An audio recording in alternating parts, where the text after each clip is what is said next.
भाग्य की एक खासियत बहुत अच्छी है कि ये पलटती जरूर है। आज वो समय आ गया जिस समय पर लंबे समय 9 अक्टूबर से चल रहे देवगुरु बृहस्पति अब वक्रत्व अवस्था को छोड़ करके मार्गी अवस्था पर आने वाले हैं। एक ऐसे ग्रह जो भाग्य का शासन अपने अधीन रखते हैं, एक ऐसे ग्रह जिनको प्रणाम मात्र से हम प्रसन्न कर सकते हैं। और यही देवगुरु बृहस्पति 4 फरवरी को ठीक ऐसा दिन होगा जिस समय पर 3:10 के दोपहर के समय पर यही वक्री अवस्था से पुनः फिर से मार्गी अवस्था पर आ जाएंगे। देखा जाए तो इस समय पर हमारे 4 कार्य ऐसे हैं जो सिद्ध होने वाले हैं, पूर्ण होने वाले हैं। कौन से वो कार्य हैं जिस पर देवगुरु बृहस्पति मुहर लगा चुके हैं, इस बात को हम जानेंगे। ये जो समय होगा जिसका प्रारंभ हो चुका है या होने वाला है 4 तारीख को, आपको जब ये वीडियो पहुँचे तब शायद 4 तारीख का समय आने ही वाला होगा। ध्यान रखेंगे, पहले ही मंगल देव आपके अपने राशि के पति मंगल देव ने मोर्चा संभाल रखा है 21 तारीख से, जब वो अपने वक्रत्व अवस्था को छोड़कर एक नॉर्मल कंडीशन पर आए हैं। तो अब देवगुरु बृहस्पति पीछे कैसे रहते, जिन्हें भाग्य का कारक कहा गया है, अब वो भी मोर्चा संभालने के लिए सामने आ गए हैं।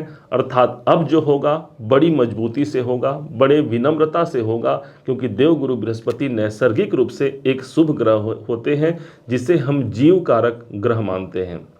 कौन से वो 4 काम हैं जो इस 4 महीने में, जो बचा हुआ कार्यकाल है इनका 15 मई तक का रहेगा, इस अवधि पर मेष राशि के पूर्ण होंगे। आज इस बात की बारीकियों को आप बड़े गंभीरता से समझिएगा, क्योंकि यही वो मिसाल होगा जहां पर हम बड़े परिवर्तन को देख पाते हैं। बड़े लंबे अवधि तक चलने वाले ग्रहों में शुमार देवगुरु बृहस्पति पिछले काफ़ी लंबे समय से चल रहे हैं ठीक आपके धन भाव पर, लेकिन धन भाव पर उपस्थित होने के साथ ही कभी ये वक्री अवस्था पर आ गए तो कभी अस्त अवस्था पर आ गए। परंतु अगला जो 4 महीना होगा वो ऐसा प्रभावपूर्ण महीना होगा, समय होगा, जिस समय पर न ही ये वक्री होंगे और न ही अस्त अवस्था पर ही आएंगे। अब जानते हैं इनके सबसे पहले प्रभाव को। कुल हम 4 प्रभाव आपको बताने वाले हैं जो कार्य बनने वाला है। वास्तव में कहा जाए तो ये प्रभाव उन घरों से होगा जहां पर इनका संबंध बैठता है। सबसे पहले आपके धन भाव पर स्थित है। ध्यान होगा आपको कि हमने पहले ही बताया था कि गुरु धन भाव के कारक होते हैं। इस हिसाब से धन भाव पर गुरु का होना हमारे आर्थिक समस्याओं से हमको मुक्ति दिलाता है। हम जो कार्य करते हैं उस कार्य के प्रति हमारा रुझान बढ़ता है और वहाँ से हम ज़्यादा अधिक इनकम की प्राप्ति कर पाते हैं। कोई कौटुंबिक परेशानियां हैं, किसी कारण से परिवार में या अपने कुटुंबजनों को लेकर के हम चिंतित हैं, उनके बेहतर करियर या उनके स्वास्थ्य को लेकर, तो ये समय आपके द्वितीय भाव पर गुरु होने के कारण उन सब गतिविधियों में भी नियंत्रण रखेगा, अर्थात पारिवारिक और आर्थिक जीवन को संपन्नता प्रदान करेगा। अब समझिएगा इनके पास जो बची हुई जो 3 प्रभाव हैं उनका क्या रिजल्ट निकल के सामने आता है। इसका जो अगला दूसरा प्रभाव होगा वो ठीक गुरु की जो 5वीं दृष्टि पड़ रही है, 1 2 3 4 5, 5वीं दृष्टि पड़ रही है 6ठे भाव पर। अब 6ठा भाव आपके नौकरी का है। बहुत दिनों से हम किसी अच्छे जॉब की इंतजार कर रहे हैं या फिर अपने नौकरी के कार्य में कुछ नवीनीकरण चाहते हैं, कुछ नया परिवर्तन चाहते हैं, तो ध्यान रखिएगा गुरु जैसे ग्रह के गंगा जल के समान दृष्टि पड़ रही है हमारे 5म भाव पर, जो नौकरी वालों के लिए एक बेहद वरदान से कोई कम नहीं होगा। चूंकि ये 6ठा घर हमारे रोग ऋण शत्रुओं से युक्त होता है और गुरु जैसे ग्रह की दृष्टि पड़ गई, कोई कोर्ट केस चल रहा है तो हो सकता है 15 मई के पहले उसका रिजल्ट आपके पक्ष में पॉजिटिव आ जाए। यदि कोई रोग है हमारे शरीर में, किसी कारण से हम अस्वस्थ हैं, तो गुरु की दृष्टि 6ठे भाव पर पड़ रही है, जिससे कारण से रोगों से हमें मुक्ति मिलती है। अब तीसरे पॉइंट को समझिएगा। तीसरा पॉइंट होता है जहां पर गुरुदेव की तीसरी दृष्टि पहुंचती है, 7वीं दृष्टि पहुंचती है, और वो स्थान है ठीक 8वां घर। 8वां घर हमारे जीवन में बाधाओं और रुकावटों का होता है। गुरु जैसे एक तेजस्वी ग्रह, एक प्रभावपूर्ण ग्रह की दृष्टि का पड़ना, कोई रुकावट है, कोई बाधा है, कोई तनाव है, उन तनावों से हमें मुक्ति देवगुरु बृहस्पति दिला पाते हैं। अर्थात जो रुकावट है उससे हमको मुक्ति मिलती है। गुरु का जो स्वयं का घर हो गया वो 9वां भाव है। अब इस समय पर जब गुरु अपने मार्ग पर आकर के एक सीधी गति से आगे बढ़ते हैं, तो इसका मतलब है वो जिस भाव के स्वामी हैं उस भाव को भी एक सीधी गति मिलेगी। यही देवगुरु बृहस्पति आपके नवम के स्वामी हैं, अर्थात किस्मत और भाग्य हमारा सपोर्ट करता है। हम अपने कार्य को करते हैं और उस कार्य की सजगता एकमात्र देवगुरु बृहस्पति के माध्यम से मिलती है।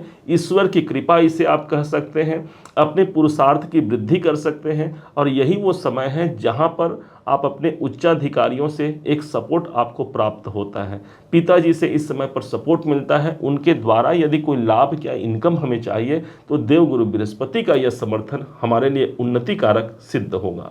जो विद्यार्थी हैं, शिक्षा में उच्च शिक्षा की ओर अग्रसित होना चाहते हैं, तो हाँ, इनके नवमाधिपति एक पॉजिटिव सिचुएशन में आ गए हैं, अर्थात भाग्य उन्नति और शिक्षा में उन्नति का एक बेहतर सोर्स आपके लिए निकल करके सामने आता है। चूंकि देवगुरु बृहस्पति के जो अंतिम प्रभाव होगा, चौथा प्रभाव होगा, और वो आपके कैरियर के लिए एक बहुत अच्छा हो गया, क्योंकि अगर गुरु दूसरे भाव पर हैं तो इनकी नौवीं दृष्टि जो पड़ रही है वो सीधे दसम भाव पर पड़ेगी। ध्यान रखिएगा, दसम भाव पर नवम दृष्टि का होना, 10वां घर आपके कैरियर का होता है। अब आप चाहे बिजनेस कर रहे हैं या फिर आप जॉब कर रहे हैं या फिर किसी प्रोफेशनल कार्य में आप संलग्न हैं, तीनों ही परिप्रेक्ष्य में गुरु की दृष्टि का कैरियर घर पर आगे बढ़ना या कैरियर भाव पर इनका मार्ग धारण करना एक बहुत अच्छी पॉजिटिविटी को यहाँ जन्म देता है, जहाँ पर गुरु शुभ परिणाम हमको निकाल करके देते हैं।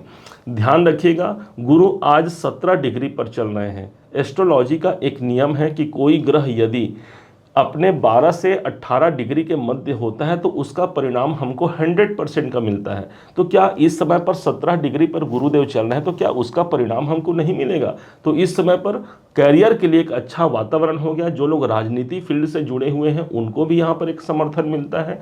आपके जीवन में एक नए संचार, नई व्यवस्था कायम होना, कोई नया प्रगति का योग इस 4 महीने में सबसे ज़्यादा शुमार होगा मेष राशि के लिए, क्योंकि आपके योग कारक हैं, इस बात को मत भूलिएगा। यही देवगुरु बृहस्पति भाग्याधिपति हैं, भाग्य का समर्थन करते हैं। अब कौन से उपाय के माध्यम से इस देवगुरु बृहस्पति के हम शुभ परिणाम को और अधिक बढ़ा सकते हैं, अपने परेशानियों से मुक्ति पा सकते हैं? ध्यान रखिएगा, देवगुरु बृहस्पति तब प्रसन्न हो जाते हैं जब श्रद्धा से युक्त होकर हम किसी के सामने अपना हाथ जोड़ते हैं ना, उसी समय हम अपने जीवन में गुरु को मजबूत कर लेते हैं। और ठीक अपने से बड़ों का सत्कार करना, ब्राह्मणों का सत्कार करना, साथ ही साथ अपने इष्ट देव का सत्कार करना, उनका मनन करना, उनका जप करना, इस गुरु को मजबूत बनाता है। और यही मजबूती हम अपने जीवन पर देख सकते हैं। चूँकि देवगुरु बृहस्पति नवमाधिपति हैं, इसलिए इस समय पर जब वो मार्गी हो रहे हैं तो हमको एक कार्य और करना चाहिए। कोई तीर्थ यात्रा या धार्मिक यात्रा पर जरूर जाना चाहिए, या फिर जाने का योग इस समय पर जरूर बनेगा। कारण है, नवम भाव जब जागृत होता है अर्थात भाग्य की जागृति होना, और देवगुरु बृहस्पति जागृत अवस्था पर आ ही चुके हैं। उम्मीद है आप सबने इसे समझा, आप सबने इसे जाना है। यदि आपने इसे समझा है, जाना है, मेरे समझाने का प्रयास यदि आपको सार्थक लगा हो, मेरे समझाने का तरीका यदि आपको सार्थक लगा हो, तो हर बार की भांति इस बार भी अपना प्यार भरा लाइक और कमेंट करना कभी मत भूलिएगा। और हाँ, यदि अभी तक आपने इस चैनल को सब्सक्राइब नहीं किया है, सब्सक्राइब जरूर कीजिएगा। इसी शुभकामनाओं के साथ आपका दिवस सदैव मंगल हो। जय श्री राम, जय गुरुदेव।